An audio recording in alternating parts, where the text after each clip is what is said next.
قرآن حکیم نے بھی سورہ آل عمران کے آخری رکوع میں ذکر کو سب سے پہلے اور سب سے اہم عامل کی حیثیت سے شمار کیا۔ چنانچہ اس کی پہلی آیت جو ہے سورہ آل عمران کے آخری رکوع کی، اس میں تو وہی مضمون جو میں بیان کر چکا وہ آیا ہے، ان فی خلق السماوات والارض واختلاف اللیل والنہار لآیات لأولی الالباب، یقیناً آسمان اور زمین کی تخلیق میں اور دن اور رات کے الٹ پھیر میں نشانیاں ہیں ہوش مندوں کی۔ ان کے ذریعے سے انسانی شعور کے اندر وہ معرفت رب اجاگر ہوگی۔ وہ پہلا مرحلہ اس نے طے کر لیا، وہ ڈورمنٹ معرفت اب ایکٹیویٹ ہو گئی۔ اب مزید فکر کا مرحلہ ہے جو اگلی آیت میں آیا ہے، الذین یذکرون اللہ قیاما وقعودا وعلی جنوبہم ویتفکرون فی خلق السماوات والارض ربنا ما خلقت ھذا باطلا سبحانک فقنا عذاب النار۔ یعنی تفکر جو ہے ویتفکرون فی خلق السماوات والارض، وہ تفکر کرتے ہیں، غور و فکر کرتے ہیں آسمان اور زمین کی تخلیق میں، لیکن اس تفکر کے ساتھ لازماً ذکر اور ذکر مدام، ذکر بھی وہ کہ جو مستقل ہو، ہر حالت میں ہو۔ الذین یذکرون اللہ قیاما وقعودا وعلی جنوبہم، وہ لوگ کہ جو اللہ کو یاد رکھتے ہیں، اللہ کا ذکر کرتے ہیں، کھڑے ہوئے بھی، بیٹھے ہوئے بھی، اور اپنے پہلوؤں کے بل یعنی لیٹے ہوئے۔ اب ان تین کے سوا تو کوئی پوزیشن انسان کی نہیں ہے، اسی کا نام ہے دوام ذکر۔ اور اس کے ساتھ اگر وہ تفکر کرتے ہیں تو ان کا فکر اگلی منزل تک پہنچتا ہے۔ تو پہلی شے تھی فکر انسانی کی صحیح رخ پر مزید پیش قدمی اور پیش رفت، اور اس کے لیے لازم ہے ذکر و فکر کا امتزاج۔ دوسری چیز کو لیجیے عمل کی درستی۔ اس عمل کی درستی کے لیے اللہ تعالیٰ کے ساتھ ایک گہرے تعلق کی ضرورت ہے، اس لیے کہ صبر کی بحث میں یہ مضامین شاید آپ کے سامنے آ گئے ہوں کہ صبر، جہاں مصیبت پر صبر ہوتا ہے، تکلیف پر صبر ہوتا ہے، اللہ کے احکام پر جمنا یہ بھی صبر ہے، نفس کی خواہشات کی باغ کو تھام کر رکھنا، کھینچ کر رکھنا یہ بھی صبر ہے، اور استقامت کسی شے پر قائم رہنا یہ بھی صبر ہے۔ تو عمل صحیح پر استقامت کے لیے وَاصْبِرْ وَمَا صَبْرُكَ إِلَّا بِاللَّهِ، اس صبر کی سب سے اہم جو بنیاد ہے، اس کا جو سب سے بڑا ذریعہ ہے، اس کا جو سب سے بڑا سہارا ہے، وَمَا صَبْرُكَ إِلَّا بِاللَّهِ، اس کے لیے ضرورت ہے ایک گہرے تعلق کی کہ اللہ کے ساتھ ایک ایسا تعلق برقرار رہے جو نہ صرف گہرا ہو بلکہ دائم و قائم، مسلسل۔ ذرا ظہور ہوگا تعلق مع اللہ میں، ذرا کمی آئے گی، شیطان کا وار کاری ہو جائے۔ اسی کو حضور نے حدیث میں یوں تعبیر کیا ہے تفصیلاً کہ جو دل اللہ کی یاد سے غافل ہے، اس پر فارسی کا وہ مقولہ بھی ہے کہ خانہ خالی را دیو میں گرت، گھر خالی رہے تو جنات اس پر دیو جو ہے آ کر قبضہ جما لیتے ہیں۔ تو خانہ خلق قلب جو ہے اگر یاد خدا بندی سے خالی ہو گیا تو شیطان ابلیس لعین اپنی تھوتنی ٹکا دیتا ہے۔ یہ لفظ آتا ہے سور کے منہ کے لیے تھوتنی، جس طرح اس کا نکلا ہوا سا منہ ہوتا ہے آگے، تو یہ لفظ استعمال کیا گیا کہ وہ اپنی تھوتنی انسان کے دل پر جما کر اور پھوکے مارنی شروع کر دیتا ہے۔ تو شیطان کو موقع ہی کب ملتا ہے جب انسان کے تعلق مع اللہ کے اندر کمی، وہ خانہ بالکل خالی ہو گیا ہو یا اتنا ضعیف ہو گیا ہو کہ کل عدم ہو جائے، گویا کہ نہیں۔ تیسری چیز کی طرف آئیے، روحانی ترقی۔ روحانی ترقی کے لیے میں ایک اصطلاح آپ کے سامنے لا رہا ہوں، اس سے مراد کیا ہے؟ روحانی ترقی کے لیے ہماری دینی اصطلاح ہے تقرب الی اللہ، اللہ سے قریب تر ہوتے چلے جانا۔ اس پر میرا ایک کتاب بھی ہے، تقرب الی اللہ کے دو مدارج، دو درجے، جو در حقیقت ایک حدیث نبوی علیہ الصلوۃ والسلام ہی پر مبنی ہے کہ حضور نے ایک درجہ قرار دیا ہے تقرب بالفرائض، فرائض کے ذریعے سے انسان اللہ کے قرب حاصل کرے۔ ایک ہے تقرب بالنوافل، نوافل کے ذریعے سے اللہ کا قرب حاصل کرے۔ ان میں کیا نسبت و تناسب ہے، اہمیت کے اعتبار سے کون بڑھ کر ہے، بلندی کے اعتبار سے کون بڑھ کر ہے، یہ تمام مسائل میں نے اپنی اس تقریر میں بیان کیے تھے جو اس کتاب سے بھی شائع ہوئی ہے۔ اس وقت میں اس کی تفصیل میں نہیں جا رہا، صرف یہ تذکرہ اس لیے کر رہا ہوں کہ جن کو بھی خواہش ہو جائے وہ اس کا مطالعہ کرے۔ ہماری اس وقت کی گفتگو سے وہ کتاب کیا اس جگہ پر منصرف ہوگا۔ تو تقرب الی اللہ، یہ تقرب کوئی فزیکل فنومینل نہیں ہے، جسمانی یا مادی مسئلہ نہیں ہے۔ اللہ سے قرب یہ نہیں ہے کہ کوئی کروڑوں میل کا فاصلہ ہے، اب ہمیں کوئی رسی پر چڑھنا ہے اوپر بڑی محنت اور مشقت سے۔ فصل تو ہے ہی نہیں، فاصلہ ہے ہی نہیں، بعد ہے ہی نہیں۔ نحن اقرب الیہ من حبل الورید، ہم تو انسان سے اس کی شہرگ سے بھی زیادہ قریب۔ ہوا معکم اینما کنتم، وہ تو تمہارے ساتھ ہی ہوتا ہے جہاں کہیں بھی تم ہو، بس صرف یہ کہ تمہاری توجہ نہیں ہوتی، تم اور چیزوں میں مشغول و مصروف رہتے ہو، تم ہماری طرف دھیان ہی نہیں دیتے، تم ہماری طرف متوجہ ہی نہیں ہوتے۔ ہم تو مائل بے کرم ہے، کوئی سائل ہی نہیں، راہ دکھلائے کسی رہنمے منزل ہی نہیں۔ انسان جب متوجہ ہو جاتا ہے اور بڑھتا ہے، آگے پیش قدمی کرتا ہے روحانی اعتبار سے، تو یہ ہے در حقیقت تقرب الی اللہ، اور اسی کو ہم کہیں گے روحانی ترقی۔ اب ان تین چیزوں کو اگر آپ نے ذہن میں جما لیا، پھر میری بات کی ترتیب اس کو ذہن میں قائم کیجئے۔ ہم چلے کہاں سے؟ کہ دین کے ساتھ اصل مناسبت فلسفے کی نہیں، حکمت کی۔ نمبر 2، حکمت قرآنی کا پہلا اور اہم ترین اور بنیادی مسئلہ معرفت رب کا حصول ہے۔ اس کا نتیجہ شکر خدا ہوئی، اس کا ذریعہ آیات آفاقی، آیات انفسی، اور سب سے بڑھ کر آیات قرآنیہ، جو الذکر، جو تذکرہ ہے، جو ذکر ہے۔ لیکن اس پہلے مرحلے کو اگر کوئی انسان بفضل ہی تعالی، اللہ کے فضل و کرم سے طے کر لے، اب اس کے سامنے تین مسئلے، فکر کی مزید پیش رفت، مزید پیش قدمی صحیح رخ پر، اس کے لیے ذکر اور فکر دونوں کا امتزاج لازمی ہے۔ فقہ قرآن اختلاط ذکر و فکر۔ الذین یذکرون اللہ قیاما وقعودا وعلی جنوبہم ویتفکرون فی خلق السماوات۔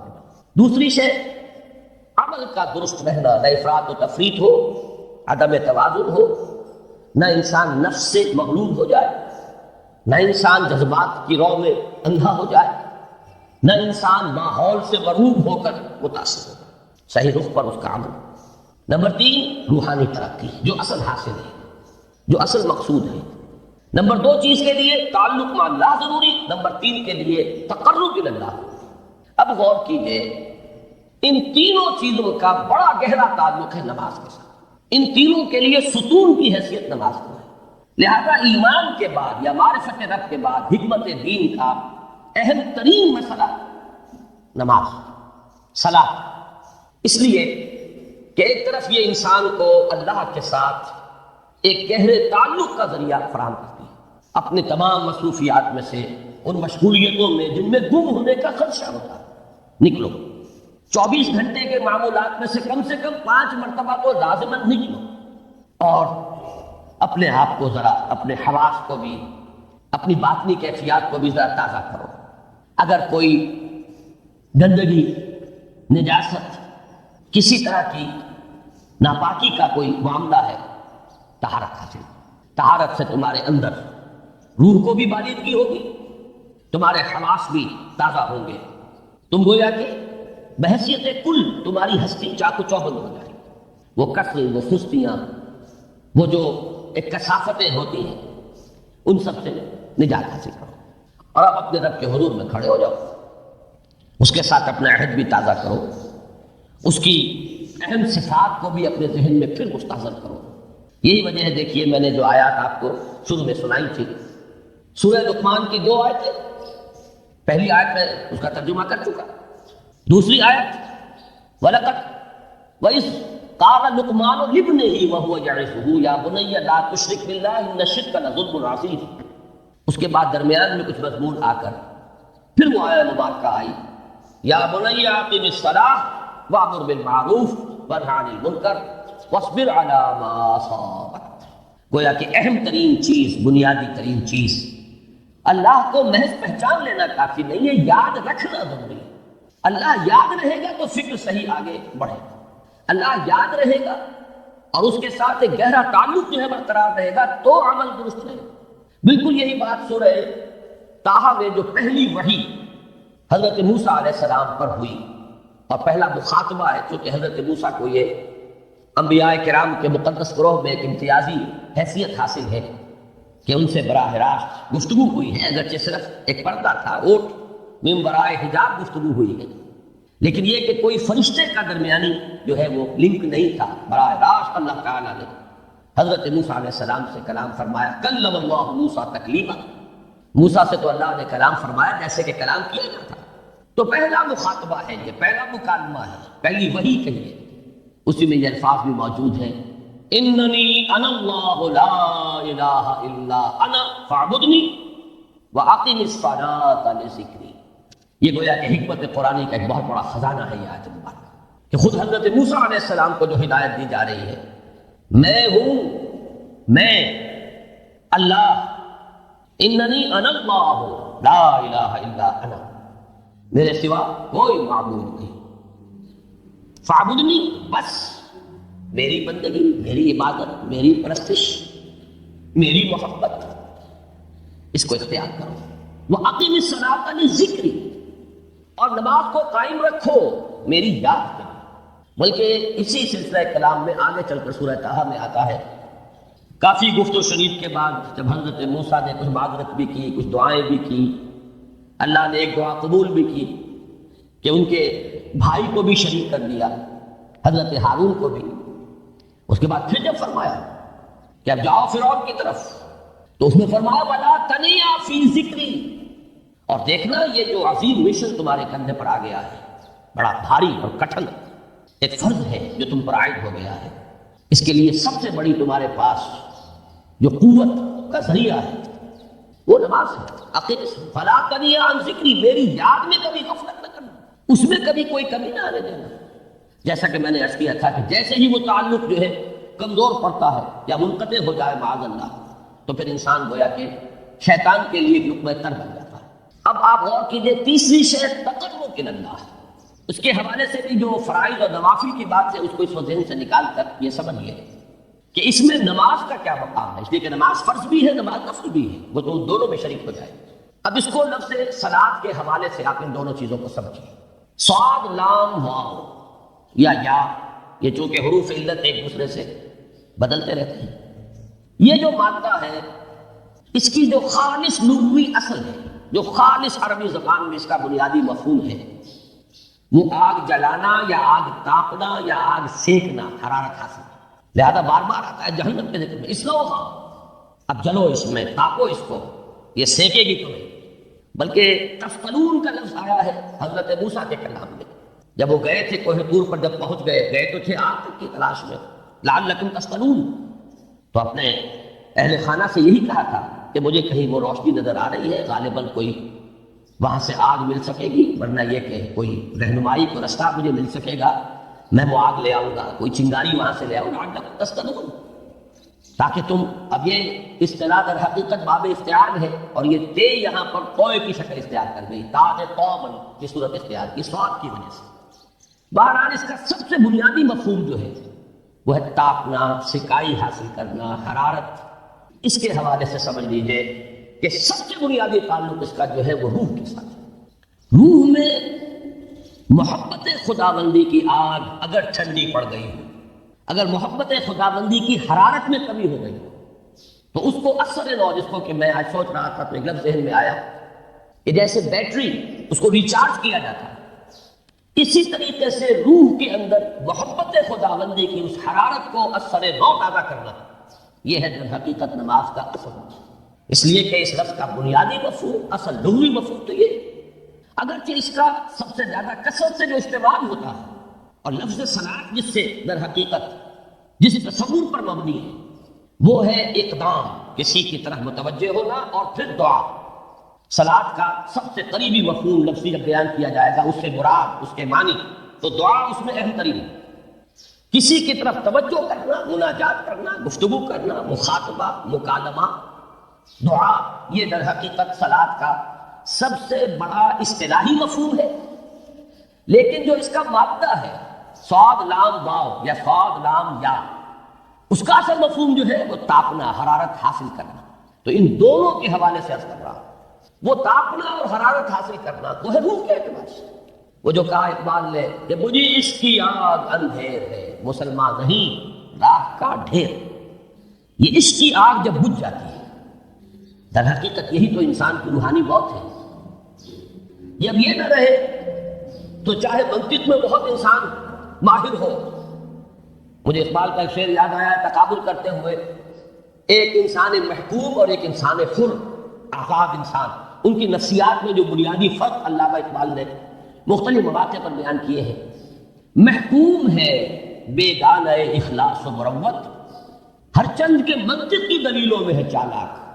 تو منطق کی دلیلوں میں انسان چالاک ہو جائے اور وہ لغت ہائے حجازی کا وہ ایک خزانہ بن جائے، اسے تمام الفاظ کے معنی یاد ہو، وہ بڑے مسائل فقہ کے اسے ازبر ہو، جزیات بے انتہا جزیات جو ہے وہ مستحضر ہو، فلسفے کے بڑے بڑے مسئلے اس نے حل کر لیے ہیں، لیکن اگر روح میں وہ اللہ کی محبت کی آگ نہیں ہے، وہ تپش نہیں، بجھی عشق کی آگ اندھیر ہے مسلمان نہیں راکھ کا ڈھیر۔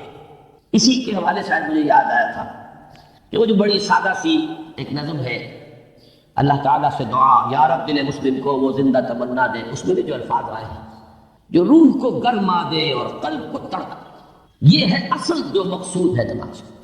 اور یہی وہ چیز ہے جیسا کہ میں نے عرض کیا تھا کہ نگاہوں سے اوجھل، یہ پہلو سامنے ہے ہی نہیں، دوسرا پہلو سامنے ہے اور وہ بھی میرے نزدیک بہت اہم ہے، بہت بنیادی ہے، اس میں کوئی شک نہیں، لیکن یہ ہے بلند ترین منزل کہ تقرب الی اللہ، اس کے لیے در حقیقت یہ کس لیے درکار ہے؟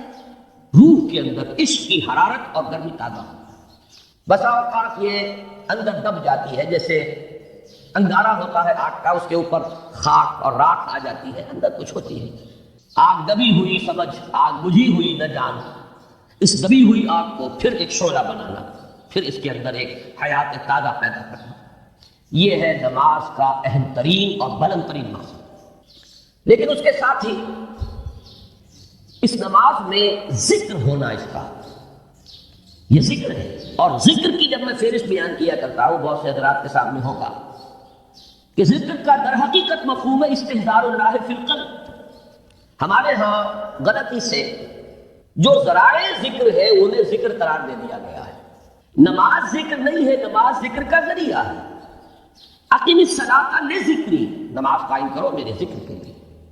یہ اللہ اللہ کہنا یا ادعیہ معصورہ جو حضور صلی اللہ علیہ وسلم کی مسنون دعائیں ہیں، انہیں اپنے تمام معمولات دنیاوی کے ساتھ ساتھ ان دعاؤں کو بھی انسان پڑھتا رہے، اللہ سے دعا کرتا رہے، یہ تمام ذرائع ذکر ہیں۔ سبحان اللہ الحمدللہ الحمدللہ، اس کا آپ ورد کیجئے، یہ بھی ذریعہ ذکر ہے۔ حقیقت میں ذکر ہے استحضار اللہ فی القلب، اللہ کو دل میں لے آنا، اللہ کو دل میں حاضر کر لینا، اصل میں تو ترجمہ ہوگا، لیکن حاضر جاننا، یہ کیفیت جو ہے انسان کو حاصل ہو جائے۔ اب اس کے حوالے سے ذرا بات سمجھیے کہ ایک تو میں عرض کر چکا ہوں مجسم ذکر تو قرآن ہے، لہذا ذکر کی فہرست جب آپ کریں گے ذرائع ذکر تو ان میں سب سے پہلے قرآن ہے، اس لیے کہ وہ ہماری حکمت کے پہلے مسئلے کو حل کر رہا ہے، بنیادی مسئلہ، اہم ترین مسئلہ۔ دوسرے نمبر پر ذکر جو ہے، اب اس کے لیے کچھ اصطلاحات جو میرے مختلف دروس میں شاید آپ کے سامنے بعد میں آئیں یا پہلے آ چکی ہوں، ان کے حوالے سے میری بات سمجھیے۔ ایک ذکر غیابی ہے، تھرڈ پرسن میں، صیغہ غائب میں اللہ کی یاد کرنا، اللہ اکبر اللہ اکبر اللہ اکبر۔ اب یہ اللہ اکبر جو ہے یہ جملہ ہے اسمیہ خبریہ ہے، ایک حقیقت کی تکرار آپ کر رہے ہیں، اللہ سب سے بڑا ہے، اللہ سب سے بڑا ہے، سبحان اللہ سبحان اللہ سبحان اللہ۔ یہ در حقیقت ذکر غیابی ہے کہ آپ اس میں مخاطب نہیں ہیں اللہ سے، ایک ذکر خطابی کہیں یا ذکر حضوری کہیں جس میں مکالمہ ہوتا ہے، جس میں گفتگو ہوتی ہے۔ تو نماز در حقیقت ذکر حضوری اور ذکر خطابی کی بلند ترین شکل ہے۔ اس لیے میں نے عرض کیا تھا کہ نماز کے لفظ یا صلاۃ کے لفظ یہ اصطلاحی معنی جو اکثر و بیشتر کیے جاتے ہیں وہ ہے دعا، اور دعا میں ہوتا کیا ہے؟ مکالمہ ہے، مخاطب اے اللہ، اے میرے رب، اے پروردگار۔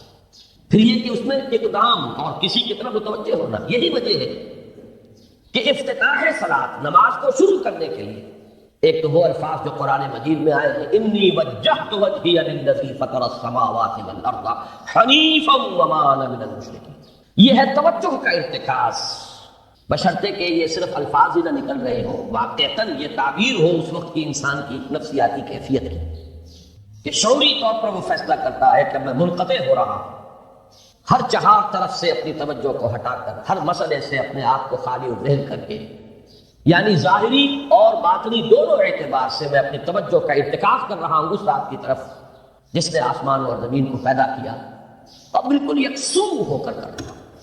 انی وجہت وجہی للذی فطر السماوات والارض حنیفا وما انا من المشرکین۔ اور دوسری وہ جو دعا جس سے ہم افتتاح کرتے ہیں اپنی نماز کا، دیکھیں اس میں خطاب کا کس قدر اہتمام، وہاں سبحان اللہ نہیں ہے، سبحانک اللہم، پاک ہے تو اے رب ہمارے، وبحمدک وتبارک اسمک وتعالی جدک۔ آپ غور کر رہے ہیں، یہ ہے خاطب، براہ راست مخاطب ہو رہی۔ تو سب سے پہلی بات تو یہ ہوئی کہ ذکر کی ایک شکل ہے ذکر غیابی، دوسری ذکر حضوری، اور ذکر حضوری یا ذکر خطابی کی بلند ترین منزل، بلند ترین اس کا ذریعہ نماز۔ اس کو ایک پہلو سے اور سمجھ لیجیے، سورہ فاتحہ جب پھر ہم پڑھتے ہیں جسے الصلاۃ کہا گیا ہے، جو لب لباب ہے، خلاصہ ہے، اس میں پھر تدریجاً غیاب سے حضور کی طرف پیش قدمی ہوتی ہے۔ الحمدللہ رب العالمین الرحمن الرحیم مالک یوم الدین، یہ ذکر غیابی ہے، جس میں ابھی خطاب نہیں آیا۔ یہ وہی جملہ اسمیہ ہے، کل تعریف اس اللہ کے لیے ہے جو تمام جہانوں کا پروردگار ہے، مالک ہے، جو رحمان ہے، رحیم ہے، جزا و سزا کے دن کا مختار و مالک ہے۔ اب یہ غیاب سے حضور کی طرف، ایاک نعبد و ایاک نستعین اہدنا الصراط المستقیم، یہ ہے وہ۔ اب پہلے ایک معاہدہ ہے، ایک اقرار ہے، اعتراف ہے، وعدہ ہے، اور پھر دعا ہے، استدعا ہے، کہ حضور نے فرمایا، یقول اللہ تعالی، اللہ یہ فرماتا ہے، اسی لیے اس کو حدیث قدسی کریں گے، قسمت الصلاۃ بینی و بین عبدی نصفین، میں نے نماز کو اپنے اور اپنے بندے کے مابین آدھا آدھا تقسیم کر دیا۔ اب یہاں تک تو جملہ ہے اللہ کا، یہ ہے حدیث قدسی۔ اب آگے جو ہے نریشن اس کی جو ہے حضور صلی اللہ علیہ وسلم کی جانب سے ہے، یعنی خبر دے رہے ہیں اللہ کی طرف سے ہی۔ ویسے تو تمام احادیث ہی گویا کہ ہم سمجھتے ہیں انسپائرڈ تو اللہ کی طرف سے ہی، لیکن یہ کہ جہاں صراحت ہو کہ اللہ کہتا ہے وہ حدیث قدسی۔ تو یقول اللہ تعالی قسمت الصلاۃ بینی و بین عبدی نصفین، یہاں تک تو حدیث قدسی۔ اب دوسری عام حدیث ہے، اذا قال العبد الحمد للہ رب العالمین یقول اللہ تعالی حمدنی عبدی، جب بندہ کہتا ہے الحمد للہ رب العالمین، پروردگار کہتا ہے میرے بندے نے میری حمد کی۔ جب بندہ کہتا ہے الرحمن الرحیم، پروردگار فرماتا ہے ثنا علی عبدی، میرے بندے نے میری ثنا کی، بڑی تعریف کی۔ جب بندہ کہتا ہے مالک یوم الدین، اللہ فرماتا ہے مجدنی عبدی، میرے بندے نے میری بڑی بزرگی بیان کی ہے، تمجید کی ہے۔ پھر جب بندہ کہتا ہے ایاک نعبد و ایاک نستعین، اللہ فرماتا ہے ھذا ما بینی و بین عبدی ولعبدی ما سأل، یہ ہے میرے اور میرے بندے کے درمیان۔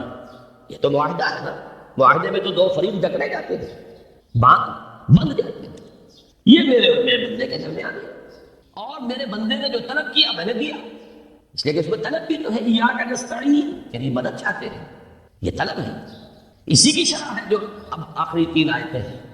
پروردگار ہم تیری مدد چاہتے ہیں، پروردگار ہم تیری ہی بندگی کرتے ہیں اور کریں گے، اور تیری ہی مدد چاہتے ہیں، چاہیں گے۔ اگر حال میں اس کا ترجمہ کریں گے زمانہ حال کے اعتبار سے، اس لیے کہ فعل مضارع میں تو دونوں موجود ہیں، شامل ہیں، تو یہ ایک اعتراف ہے، اظہار حال ہے۔